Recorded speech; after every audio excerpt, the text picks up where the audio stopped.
Adriatico rolls through Tuscany for the final time before marching east towards the Adriatic Sea. Hi everyone, Steve Schlanger with Todd Gogulski. Glad to have you with us for our Stage 3 coverage. It's 159 kilometers from San Miniato to Monsemano Terme, and this was the scene earlier today. The riders rolling out of San Miniato, the start town, once again bundled up. And they were rolling out of town under rainy skies as weather once again for the third straight day has been an issue in northern Italy.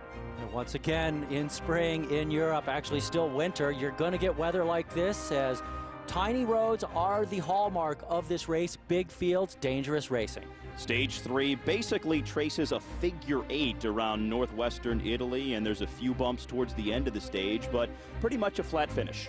This is another day where the last of 3 consecutive first days where the sprinters think they have a chance. And so today we should see a very aggressive race for any team which has a good field sprinter, and there are several of them out there. But certainly the hourglass is running out for the sprinters because there is more substantial climbing coming up on the next 3 stages before the final sprint opportunity on the 7th and final stage coming up next Tuesday. And these are the GC standings after 2 days. Linus Gerdemann still holds on to the overall leader's blue jersey, but scroll down to near the bottom. You see Cadel Evans of the BMC team. He's just 9 seconds off the pace, probably the highest profile name still lurking there near the top of the standings as we move into day number 3. And the course profile has a green line indicating where the race is right now. The majority of the stage has already been ridden. Still a few slight climbs to go. And there's just about 35 kilometers left to ride on the day. And as you see, the roads have dried up somewhat. It was raining earlier today in the start town of San Miniato, but the weather has improved. Still very chilly, but the sun is out. There are shadows, and the roads pretty much dry from here through the remainder of the stage. Well, Steve, we got 3 guys off the front. That's Sebastian Lang just pulling off the front on the left side of your screen. The Belgian rider coming through were the other 2. We'll get back to them. Back here to the field, though, you can see the big battle for position. This is the Garmin Transitions team on the front with the orange sleeves because they know that these 2 little climbs right at the end, not only are the climbs tough, but the descents are very tricky, and they need to get their sprinter Tyler Farah close to the front. That 3-man breakaway has a lead of just about 2.5 minutes as the race goes under 35 kilometers to the finish in Monsemano Terme today. And Garmin noticeably attentive at the front end of the main field. Tyler Farah 1 year ago won stage 3 of Tirreno Adriatico in a sprint over Mark Cavendish, over some of the top sprinters in the sport. Farah has missed out on the first 2 days, so he certainly wants to get into the mix and be in the proper position at the end of stage 3. Yeah, let's get back to this break here. Once again, it's still on the front. Sebastian Lang coming through again. He's the Belgian on the Omega Pharma Lotto squad. He's actually 2 minutes 35 seconds down coming into the day, so he's a bit down. The next man you see there on your screen, also in white, is Cameron Worf. He's an Australian on the Italian Androni Diqui Giovanni team. And third man, again for the second day, Diego Caccia. So the main field riding at a pretty good clip right now, but some of the sprinters who missed out on the first 2 days, like Tyler Farah, also like Tor Hushov, Alessandro Pataki, looking to carve their names into the victory ledger so far here at Tirreno Adriatico this year, but they've been left behind. Our first day saw a break getaway in the final few kilometers. 4 men went clear. Eventually it was won in a small sprint by Linus Gerdemann. Yesterday we got the field sprint we anticipated. Tom Bonin, despite not having a lead-out train in front of him, executed a perfect sprint. And Bonin winning yesterday stage 2. Believe it or not, it was his first ever win of any kind on Italian soil. It's truly amazing for the Belgian Bonin never to have won a race in Italy. And you know, the other thing that was amazing yesterday is he told his teammates, get out of the way. I want to follow the liquid gas train for Bonatti because they're doing such a good job. I'm just going to sit on Bonatti's wheel. I'll take care of myself. So if you figure that today the sprinters will once again fight it out for the victory, you have to wonder who's going to be in play. Is Liquid Gas going to once again set up the train for Bonatti, knowing that yesterday they did things perfectly, but Bonatti wasn't able to close the deal? And anytime that happens, when your your biggest name sprinter doesn't come through, it puts a lot of pressure on the team, and eventually they're going to start to say, hey, if you can't finish things off, we're not going to do as much work. And then a guy like Bonatti is hung out to dry and left on his own. Yeah, I think that probably Liquigas still has a lot of faith in Bonatti, but certainly yesterday he really got it handed to him by Bonin, who took him to the cleaners there at the end. Now the gap down to just over 2 minutes from Lang, Worth, and Kachia. The three-man break as the main field is starting to inch their way forward. Just over 30 kilometers left to go in stage 3. Now Bonatti certainly has a lot of pressure because you don't want to let your teammates down. Anytime they do textbook work for you, it is such a depressing feeling when you can't come through at the end. So Bonatti wants to pay back the efforts that Liquigas has put in each of the first 2 days. None of the sprinters got a chance on day 1, but yesterday Liquigas had everything set up the way they wanted at the end. It was Bonatti, though, getting jumped by Bonin at the line. Well, you can see here that it's really the colors of Garmin transitions the American squad at the front as they lead into this small climb. This climb will top out 17 miles from the finish. Then they have technical descent, and then the next climb tops out just under 10 miles from the finish with another technical descent. Back here to our break, that's Lang there on the front. These guys really need to try to keep things smooth here to hold on. They're not general classification threats, so that's good. You can see it's wet again on his glasses back into the rain. Now, Sebastian Lang, the 30-year-old from the Omega Pharma Lotto team. Sounds like a fraternity, but one of the newer outfits out on the circuit. Former holder of the King of the Mountains jersey at the Tour de France. Now pulling off and giving way to Cameron Worth, the 26-year-old Australian.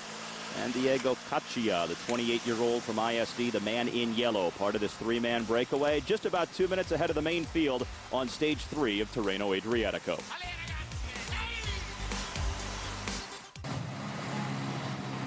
It's the 45th edition of the Race of Two Seas, Tirreno Adriatico. Stage 3 continues on Universal Sports. Just over 30 kilometers left to go. And the three-man breakaway has a lead of right around 2 minutes over the main field. And they are on the penultimate climb of the day as stage 3 draws towards a close in the town of Monsumano Terme. Last relatively flat stage before 3 days of more significant climbing coming up at this year's edition of Tirreno Adriatico. Yes, Steve, in fact, the next few days look like they are really going to test people. Tomorrow's race, 150 miles in length, and the profile looks more like a saw blade than anything else. So it's just up and down all day long. Small climbs, but a lot of them. And Gogo, the racing figures to be more aggressive over the course of the next several days because unlike years past, there was no time trial at this year's Tirreno Adriatico, and there is no climb of Montelupone, which is oftentimes the signature climb. There's nothing as hard as that in this year's edition. So with some of these smaller climbs, the GC guys are really going to be aggressive in trying to fight it out. Yeah, they certainly are. I think everybody pretty much expects that this race is going to be won from a breakaway. At some point, it's not going to be sprinters, time bonuses at the end. It's actually going to be a breakaway group that does something special in one of these days and gets some real time. Now we see riders from several teams at the front end of the main field right now. And this is back within the team cars. Some riders getting dropped on the climb. And now back to the leaders up the road. Sebastian Lang, Cameron Worth, and Diego Caccia.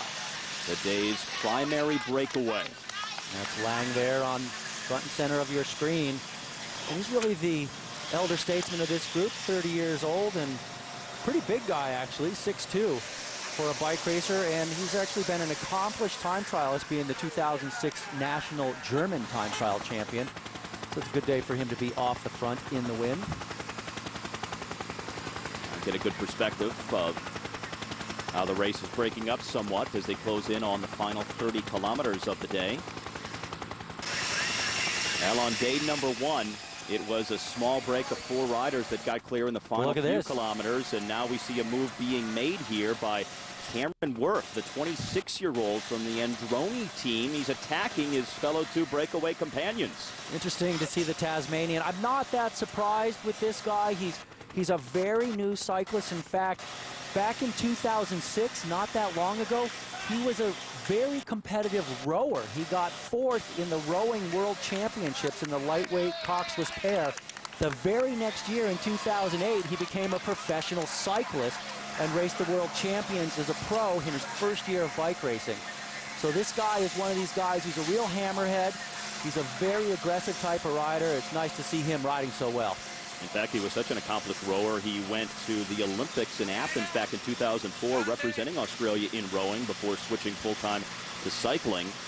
Last year, though, had a bout of mono that he had to deal with for the majority of the year. As we take you back to the move, we didn't see this live the first time, but this was when he attacked both Lang and Katja on the climb. So Cameron Worth, the 26-year-old Australian from Hobart, who rode for Fuji Servetto last year and really had a tough time dealing with the mono. And the reason it persisted last year for so long was because of the fact that it went untreated. He just thought he was suffering on the bike, and that happens a lot of times with cyclists who get sick, who get some kind of a virus. Oftentimes they think it's just part of the natural suffering that the sport deals you, and they don't necessarily go to the doctor, get the proper medical treatment, and as a result, the virus or whatever the infection might be lingers longer than it normally would. Yeah, they can't figure out what's going on, and their head starts playing games with them, and it could really be a spiral for these guys. And he probably wouldn't be a professional cyclist now had he not injured his wrist so bad as a rower. He couldn't row anymore after he got that 4th place at the World, so he said, okay, I'm going to try cycling. Now, what do you think about his decision to attack the 2 others here on this climb? Well, you know, I think that he's in a very good position to realize that the other guys maybe not having the sprightly legs that they need right now to really keep the tempo high. And he knows that the gap is coming down because he's got the radio in his ear with his team director talking to him the whole time, giving him the time splits. So he knows what he has to do at that point, and he just says, look, I cannot wait. That yellow car that just went through, that's the neutral support car, and they will support any rider in the breakaway if they have a mechanical problem. But Aqua and Sapone have a few guys who have come towards the front of the main field, and the gap down to 1:15. In fact, that's Garzelli in 2nd place, and he was 2nd overall in this race last year, so his team doing a very good job of keeping him in a good position here because they know how tricky these last 30 kilometers might be. And the overall race leader in the mostly blue jersey, sitting about 2nd wheel on the right-hand side of the peloton right now with the white stripe across the back of his shoulder. That's Linus Gerdeman. And the leader's jersey is a blue color at this year's Tirreno Adriatico to honor the former national coach of Italy, Franco Ballerini, who was killed several weeks ago in a rally car accident. The Italian national team always wears blue, so blue has been made the color of the overall leader's jersey of this year's Tirreno Adriatico, the Maglia Azzurra. I have to say the loss of Ballerini really hit a lot of people hard, and many of the Italian riders have already dedicated their earlier race wins this year to Ballerini, and he was very well liked and really did a good job with the Italians. So Cameron Worth riding away to the King of the Mountains points here. But how far will he ride away from the main field? Doesn't look like he's going to get that far, but even though the profile for today's stage sets up as a likely field sprint, we saw on day 1 that doesn't always turn out to be the case, as the 4 guys escaped late and they decided to stage amongst themselves. And in this race that's only 7 days long, and because it has some of these short, punchy climbs, you never know when guys may attack, what they might use as a launching pad. So even though a profile may lay a stage out and indicate that it could be a sprinter stage, you have to be ready for anything. You just don't know. It's so unpredictable. You really don't. You can see the field just getting ripped apart right through here. Not a very long climb, but the pace is hot and a lot of gaps opening up there in the field. If this climb were longer, we would see massive time gaps here today. We'll see how it ends up if it actually welds back together on the downhill. Even though these are not really significant climbs, they rise up enough that some opportunists, some of the hard-charging guys can use them as springboards to perhaps try and get away. And so now Katja taking that King of the Mountain sprint, he's really probably not that concerned about the mountain so much as he is just trying to stay away. And the question is, how much of a gap does he have coming into the finish. Excuse me, Cameron Wurf, Wurfy, one of the best nicknames in the business, taking that sprint. And the clock in the lower right-hand corner of your screen indicating just how far back the main field is right now, as we close in on the final 27 kilometers of stage number 3. Stefano Garzelli riding second wheel, Acqua e Saponi. A couple of guys up front at the head of the main field, and they're going to be just around 1 minute back. Well, he was part of an original 3-man breakaway, but attacked his 2 compatriots earlier and now is riding solo out front. Actually did a short stint as a guest rider on a domestic American team his first year as a pro, but now you see him off the front here, trying to hold on as the gap continues to come down. You can look at this field, how strung out it is as they fly down this penultimate descent. And really, this one's not as tricky, but the next one is really tight in places with some pretty gnarly corners. Now, this is Diego Caccia, the ISD rider, who was also part of the original 3-man break that defined the day, the 28-year-old who used to ride for Barlow World, and he's about to be absorbed by the peloton right now, while at the opposite end, Cameron Wurf still riding strong at the head of the race as he comes up on the final 22K. That was an interesting point for him to attack, but he apparently decided on the climb that both Lang and Caccia, who he was riding alongside, just did not have it in him to stay away, so he took matters into his own hands, and now he is the lone leader here as the main field starts to ratchet up the tempo. Still the 4 men in the red of Acqua and Sapone on the front, just trying to keep their leader, Garzelli, out of trouble. And it's still a pretty big group here, but we did notice a lot of guys getting punched off the back on that climb. And as you look at this field from the overhead, it's a great opportunity to always see riders on the outside moving up. It's constantly flushing the guys from the middle back and guys coming around them on the sides. Now we still have one more climb to go, but the stage does lend itself to a field sprint. And what will be interesting as you look down on the uniform of Cadel Evans side by side with Tom Bonin, and Evans you can pick out in the BMC colors there because he's got the rainbow jersey, BMC written across the back of his shoulders. George Hincapie also there wearing the stars and stripes. Hincapie and Evans, of course, the 2 new BMC signings and the 2 marquee stars, along with Alessandro Ballan of that BMC team. You know, George has really had an unfortunate race so far, puncturing the first day late in the race, losing 6 minutes. And he just doesn't feel that great, so he's trying to get some fitness here, but they're really rallying around Cadel Evans. Now, Evans only 9 seconds back on GC right now, and with the 3 days of climbing coming up, he is very much a factor in the overall race here. Yeah, I think that we're going to see the BMC team really become players in this race. They've been playing their cards very close to their chest, not showing anything of what they have. We're going to see a lot more. Oh, look at that. People going, I thought they were going off the road, but just taking a little wide around some road furniture there to keep it interesting. Well, not the shortest point from A to B, but nonetheless, everybody making it through unscathed, it looked like. As we've got 20 kilometers left to go in stage 3. 159-kilometer effort from San Miniato to Manzomano Terme, and now an attack being launched by the Euskaltel rider. That is the Basque rider Ahmet Charuka, the 27-year-old. Charuka, really an aggressive type of rider.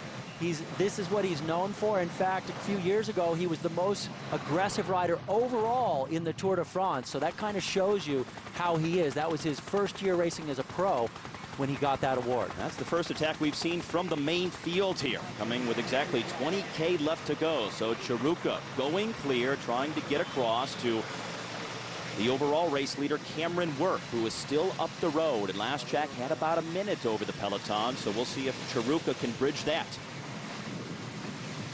Charuka maybe sensing a little bit of hesitation in the peloton and saying, maybe I can jump up the road to Wurf, make it a twosome, and maybe we can get somewhere. So the attacks are starting to begin as the peloton pursues 2 riders up the road with under 20K left to go in stage number 3. This is the Australian Cameron Wurf holding on to a 50-second lead over the main field. He's got about 18.5 kilometers left to ride to the finish in Manzomano Terme on stage number 3. El Gogo, one of the intriguing dynamics of a race like this, and in particular of a stage like this, as you get a peek at Emec Charuka, the rider from Euskaltel, who's trying to bridge across to Cameron Wurf. One of the dynamics that's always very fascinating is the fact that we have some climbing, but nothing all that serious. And for the GC guys, like a Cadel Evans, who's 9 seconds back, the overall players in this race, they'll have to attack at some point on these climbs, whether it's on the uphill or on the descent, because many of the climbs in this 7-day race are simply not hard enough to lose the sprinters, to drop them from the overall action at the end where they fight it out at the finish. As you see, Charuka get absorbed here. Liquigas has brought 4 guys to the front now. So the GC guys are going to have to really show their strength at some point, because the sprinters, by and large, are going to be able to get over a lot of these climbs and really fight it out at the finish for those bonus seconds. Yeah, I think the real race starts tomorrow.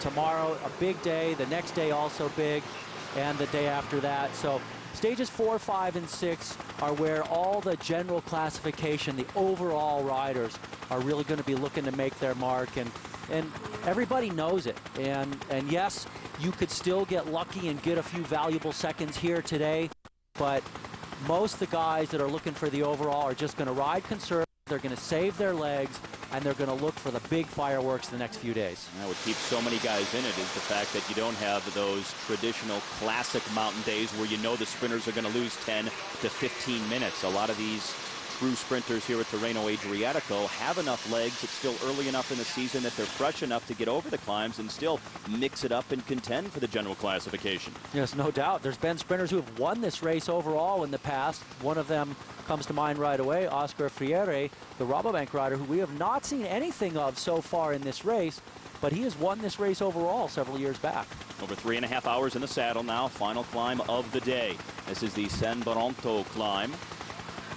It's still Valerio Agnoli for the Liquigas team on the front, setting a wicked tempo up there to bring back our overall leader, Cameron Wurf. So they still have a lot of faith in Bonatti, it looks like. Over the first 3 days, Liquigas has been more well represented at the front end of the main field than any other team, as they have not been shy about exhibiting their intentions of positioning their sprinter Daniele Bonatti for a stage win.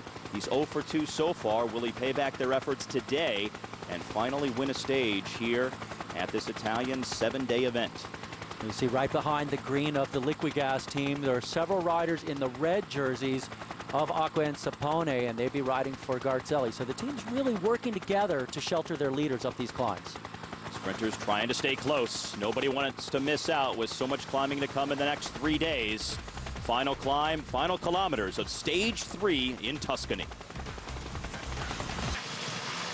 The final man in the break has been caught on the final climb of the day. Cameron Wurf is back in the fold, and it's everyone together in the main field here on this last climb. 15.8 kilometers left to go. And now we will see really what may transpire in terms of counterattacks and who's going to launch something that may try and stick to become the signature move that wins the day. Well, look at this on the front for Liquigas. Franco Pelizzotti followed closely behind by his teammate Vincenzo Nibali. 2 very good stage racers really whipping the tempo up right now. They maybe see an opportunity here, but from the looks of it, the field is thinning out, but are they really going to be able to get away on this climb? That is the question. There they are going over the top. Pretty big group here right now. Long twisting descent to follow, and then 15 kilometers of racing left to go to the finish in Monsomano Terme. So plenty of time for the sprinters to get things organized, for their teams to come to the front. And this descent is pretty technical, Steve, and pretty narrow. And remember, because of the way the weather's been off and on here in Italy, it's certainly chances for wet corners, which means positioning is even more critical on these descents. Riders getting a break by and large. It was raining at the start of today's stage, but it has dried out considerably. You see some small gaps opening up, as is often the case on a descent. This is really a pretty hair-raising moment for riders, even at this level. This is one of our Androni Giocattoli riders really pushing the tempo here on the descent, maybe trying to make something happen here as they come downhill to the finish. And that indeed is Francesco Giannani of the, he's actually the teammate of last year's champion, Michele Scarponi. So we'll see. Little gaps opening up here on the descent with under 15K to go.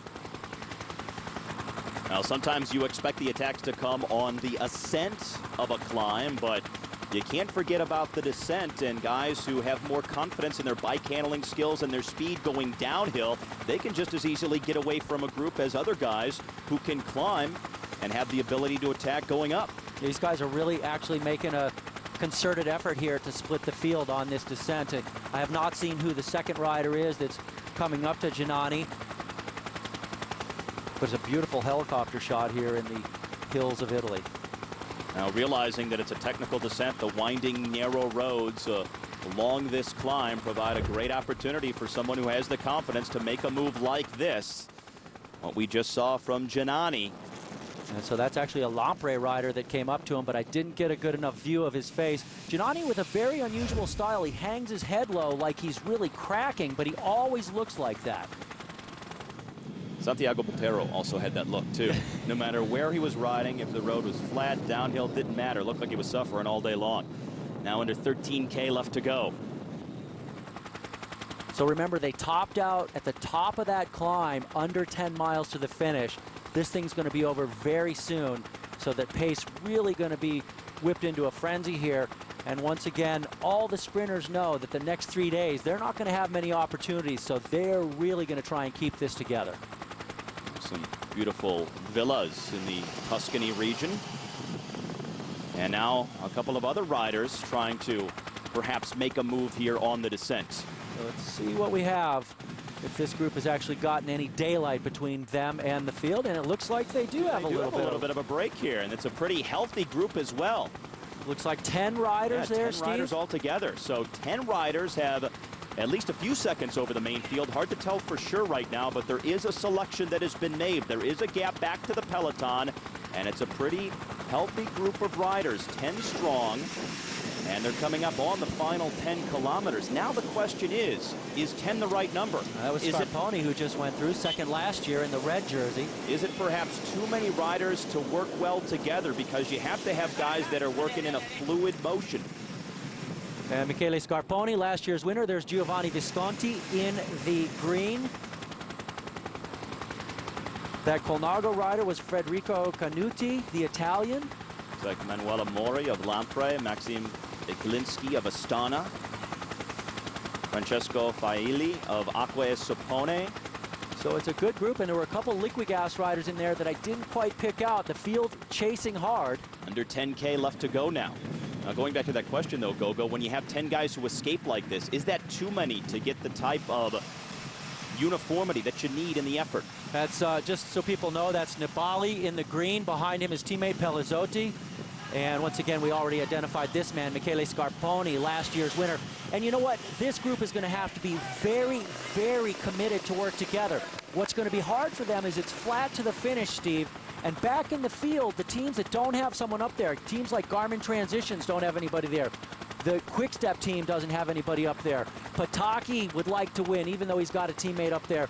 Those teams are going to chase so hard. And remember, their guys have to take one pull, 500 meters, swing off, and their race is done. These guys up here have to be able to rotate through time after time. You've got to be able to keep it within your recovery a little bit and keep going. So that's Nibali just Vincenzo. Let's start over. That was Visconti pulling off. Nibali coming through. Well, Gogo, I mean, there are some blue chip names here, like Nibali, like Pelizzotti, like last year's winner, Michele Scarponi. So the sprinters teams have to be concerned about this, as we're under 9 kilometers left to go to the finish now. These guys certainly have the ability to stay away. Will they work in concert to do so, though? Ideally, you'd probably like to have a group of 3 or 4, so you know that everybody's going to take their pulls and work together extremely well. But we saw it at the Giro last year when there was a 10-man break late in the race, and it just fell apart. Even though it had some high-profile riders, they just didn't work together, and that oftentimes can doom a breakaway when you get down to the final few kilometers. Yeah, it's really, really tough for them to be together enough, and you can see a few guys kind of not really all in. When some of these overheads, you can see little gaps opening up in the group. Guys looking back, they're going to have to be really dedicated and say, everybody, let's ride it to the last kilometer like we're teammates, and then if we make it there, we can race against each other. They still have a legitimate shot right now, Steve, but look at the field. They are charging hard. All right, a dizzy shot, but nonetheless, the main field coming through here, so it's a pretty nice gap, but yeah, look at this. Look at this. It's starting to come apart. Yeah, it's really... Yeah. It really looks like Scarpone with number 1 on his back. He's the defending champion just out of our screen. And number 11 here, second last year, Garzelli, really trying hard. There's Pelizzotti, another man who seems to be in on this move. I mean, they're certainly pretty motivated. They're just a little bit lacking in that precision that they need. Too many gaps developing among those 10 riders right now, with just a little over 6.5 kilometers remaining to the finish. And while they do have a good size gap, it certainly is not something that's insurmountable, especially with the sprinters coming from behind, extremely motivated. There's number 1, Michele Scarpone, wearing 1 as the defending champion, the Italian for the Androni team. Only got 20 seconds, Steve. And that really, wow, look at this. He's out by himself. So he has just said, you know what? I cannot take the infighting. I'm going to try and go it alone. Good on him, honestly. I mean, if this group is not going to work, you may as well just go for the glory on your own. Try to time trial in by yourself, and he's started his move with just over 6K left to go to the line. Now, can he keep it? Problem is, the road is so flat the rest of the way, it's going to give that peloton and all those sprinters who are oh so hungry the chance and the opportunity to hunt him down. There's enough real estate left that they can still bring him back. Under 4 miles to the finish. It's not that far, but you can see someone else just popping up from the field. It looks like a green of Liquigas. So that'll be either Nibali or Pelizzotti popping across to him. And now back to the peloton. And this time it's Rabobank on the front, and they actually had yesterday Paul Martins taking second to Tom Bonin in the field sprint. And Martins came from way back as well. He came from 10 wheels back and almost won the race. A phenomenal ride by Martins. Now, Michele Scarpone has some company now as several other riders are getting up to him here. That's Nibali, who did make it across. But really, the infighting in this breakaway, 18 seconds, it is going to be so close to the line. 5K remaining. All flat the rest of the way. Now, this was the move earlier where Scarpone rode away from the other 9 guys in that breakaway that got a 20-second gap on the main field. Really interesting way he does that. Not a lot of showmanship. Doesn't want the other guys necessarily to be noticing that he's taking a flyer. Just kind of powers away real smooth.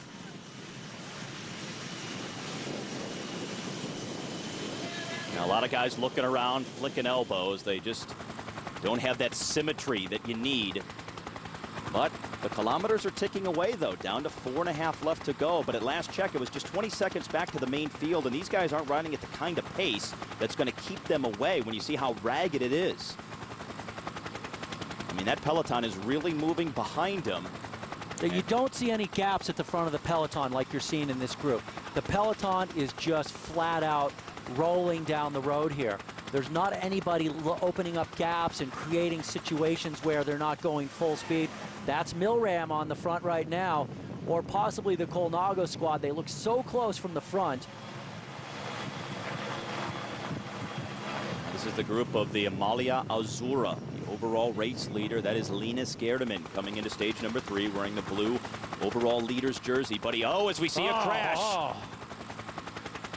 A crash on the left-hand side of the road along the white fence. Our first significant blow-up of the day in terms of riders hitting the deck. Yeah, that looks about like 5 or 6 involved. Looks like one of the Milram guys in the middle of the road, barely getting up, very slow. A couple of Astana boys as well. And you know, when you see him crashing at this speed, that is not good. And that doesn't look good the way he is hanging his right arm down. All right, in somebody's driveway.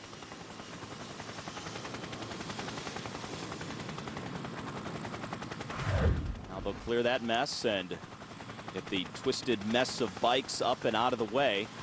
Those riders are going to be left behind by the hard-charging peloton in pursuit of this breakaway of 10 riders that's down under 3.5K. away from the finish line. Well, Pellizzotti's still saying, hey, we have a chance here, but you can see the peloton in the background now, Steve. They are bearing down on our lead group of 10. And now they're just seconds away. They got it up to 20 seconds at one point, but this group of 10 just never got it organized enough. Now it's just a matter of seconds before the peloton will grab them and drag them back with 3K left to go. You gotta still think that these guys have a chance. On the first day, the breakaway group got caught in the final corner, and then they just pulled away in the sprint. But I think that was because it was wet and the field really couldn't rail that turn at high speed. Today it's a little bit straighter all the way to the finish. And the sprinters teams trying to get things organized and collected on the front end of the main field right now, because when this catch is made, if they do in fact get up to them here in the next few seconds, they're going to have to be prepared because time is running out. I mean, we're down inside of 2.5K left to go to the finish line, so the sprinters teams are going to have to be at the front, ready to go to set up their guys here in a very short amount of time. That's it. The front group wide across the road there. They know they're getting caught, and now it's time to start looking for the lead outs. Are we going to see Liquid Gas going again for Bonatti? What about Garmin transitions for Tyler Farah, or how about Lampre for Pataki? Quick step for Bonin. This pack is loaded with the best sprinters in the world. And now we'll see who can handle the bikes. What team can get their guys to the front, weave through the traffic that's now been caught, and Liquid Gas has brought several riders to the front. As if right on cue, there they are back on the front. Now, they did this yesterday, set up Daniele Bonatti with a perfect lead-out train. He was unable to kick through the door and seal the deal for the win as he was out-sprinted by Tom Bonin, who did not have any teammates around him, but Bonin had the wheel of Bonatti and used that as a springboard to the win. Can Bonatti pay back the efforts of his teammates today and finally get the sprint win? 1.5K left to go. Well, that's Bonatti riding in fourth wheel. Right behind him, there's some bumping going on between a Sky rider, and that is the national champion of the... That's Pozzato. That is Pozzato, indeed, the Italian national champion on Katusha. Horizontal stripes across the white kit on his back.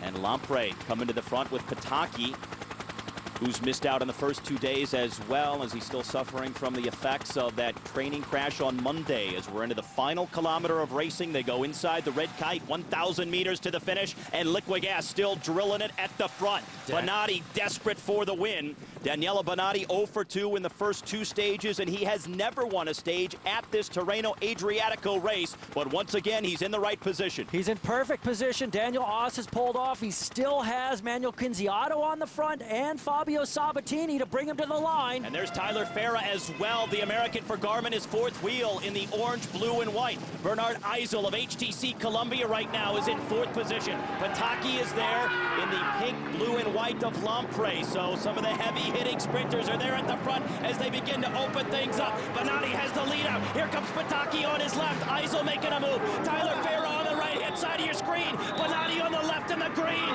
Daniele Bonatti charging with authority, and he wins stage number 3.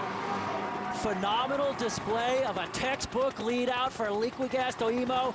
It is all over for everybody except for Bonatti. He seals the deal today in textbook fashion. Daniele Bonatti used the lead out to perfection. Pataki could not come around him, neither could Eisel or Tyler Farah. Farah bumps with Eisel at the line. Looks like the American will get fourth, but Daniele Bonatti, no question, gets the win and finally slays the field at Tirreno Adriatico. Quite a day overall for the Liquid Gas team, because over in France, Peter Sagan wins stage number 5 of Paris-Nice. Alberto Contador maintains the overall lead of the other significant stage race happening concurrently with Tirreno Adriatico, but it is Sagan of Liquid Gas who gets the win in stage number 5, while his teammate Daniele Bonatti sprints to the win on stage number 3 here in Italy in Tirreno Adriatico. Well, we bring it back to our replay. That's Daniel Oss swinging off the front, and now it's Manuel Quinziato. Third wheel is Daniele Bonatti. Right on him in the blue and purple is Alessandro Pataki. Behind him in the white is Bernard Eisel of Columbia HTC, actually HTC Columbia this year. And those are your top 5 as they go into these final meters. There's Tyler Farah in sixth wheel right behind Bernard Eisel. So that is the lineup.